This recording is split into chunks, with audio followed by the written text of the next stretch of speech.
बिस्मिल्लाहिर्रहमानिर्रहीम। नाज़रीन अस्सलाम वालेकुम। आप देख रहे हैं CNN टॉप न्यूज़। सबसे पहले जो बड़ी खबर है उसमें शहबाज हुकूमत ने सिर्फ 16 माह में 13,000 अरब रुपए से जायद का कर्जे में इजाफा करके कर्जों में इजाफे के तमाम रिकॉर्ड तोड़ डाले।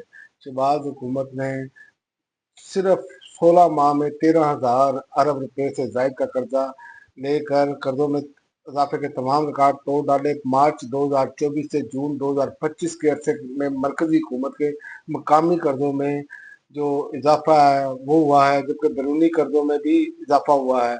तो इसके अलावा पाकिस्तान ने नया मुतालबा कर दिया। पाकिस्तान ने क्रिकेट मैच हारने के बाद मैच रेफरी तब्दील ना करने तक पाकिस्तान का एशिया कप के मजीद मैचेस ना खेलने का फैसला।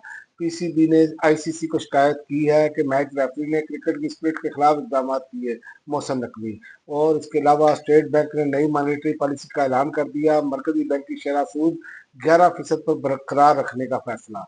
तफसीलात के मुताबिक मरकजी बैंक ने आइंदा 2 माह के लिए नई मॉनेटरी पॉलिसी का ऐलान करते हुए शरह सूद जो है 11% बरकरार रखने का फैसला किया है। इस हवाले से स्टेट बैंक की ऑफ पाकिस्तान की मॉनेटरी पॉलिसी कमेटी का इजलास आज गवर्नर स्टेट बैंक की जेर सदारत इजलास में हुआ। और इसके अलावा मुल्क के 10 बड़े शहरों में डेंगू फैलने का खतरा अलर्ट जारी कर दिया गया। मुल्क के 10 बड़े शहरों में डेंगू फैलने के खतरे के पेश नज़र अलर्ट जारी कर दिया गया। तफसीलात के मुताबिक महकमा मौसमियात ने कराची, लाहौर, इस्लामाबाद समेत 10 बड़े शहरों में डेंगू के फैलाव से मुतल्लिक अलर्ट जारी किया, जिसमें 20 सितंबर से डेंगू के फैलने के खदशे का इजहार किया गया है। और इसके अलावा पख्तूनख्वा में इंटेलिजेंस बेस्ड ऑपरेशन में भारतीय मैद याफ्ता 31 दहशतगर्द हलाक। खैबर पख्तूनख्वा में सिक्योरिटी फोर्सेज की जानिब से इंटेलिजेंस की बुनियाद पर 2 मुख्तलिफ कार्रवाइयों के नतीजे में भारतीय मैद याफ्ता 31 दहशतगर्द हलाक हो गए।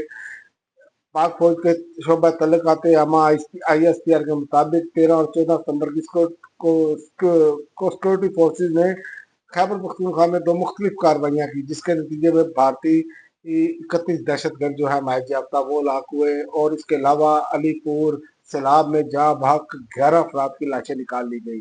अलीपुर में सैलाब में डूब कर जहाँ भाग 11 अफराद की लाशें निकाल ली गई। पाक फौज के रेस्क्यू ऑपरेशन ने तमाम लाशें निकालकर रेस्क्यू के हवाले कर दी। और इसके अलावा अफगानिस्तान के लोगों को निकालने से दहशतगर्दी खत्म नहीं होगी। इमरान खान ने कहा कि खैबर पख्तूनख्वा में अमन के लिए अफगानिस्तान, मकामी कबाइल और हुकूमत को साथ बैठना पड़ेगा। अफगानिस्तान के लोगों को पाकिस्तान से निकालने से दहशतगर्दी खत्म नहीं होगी। और नवाज शरीफ गैर मुल्की एयरलाइन के जरिए लाहौर से लंदन रवाना। साबिक वजीर आजम मियां मोहम्मद नवाज शरीफ गैर मुल्की एयरलाइन के जरिए लाहौर से लंदन रवाना हो गए। खानदानी जराये के मुताबिक पाकिस्तान मुस्लिम लीग नून के सदर और साबिक वजीर आजम आज जाती उमरा रायबंद से लामा इकबाल इंटरनेशनल एयरपोर्ट पहुंचे, जहां से वो गैर मुल्की एयरलाइन कतर एयरवेज की परवाज के जरिए लंदन रवाना हुए। और इसके अलावा इसराइल का तकारीर से कुछ नहीं बिगड़ेगा, मुस्लिम ममालिक मुश्तरका ऑपरेशन रूम बनाए।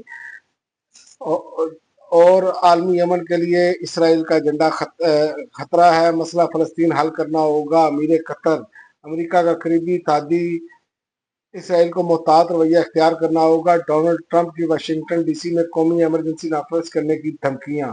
और गजा में एक दिन में 53 फलस्तीनी शहीद, 16 बुलंद इमारतें मलबे का ढेर बन गई। गजा इसराइली फौज की जारियत का सिलसिला जारी है, जो सिर्फ एक रोज में मजीद 53 फलस्तीनी शहीद और 16 बुलंद इमारतें तबाह कर दी गई। अब तक के लिए नाज़रीन इतना ही। अगली वीडियो तक इजाजत दें। अल्लाह हाफ़िज़।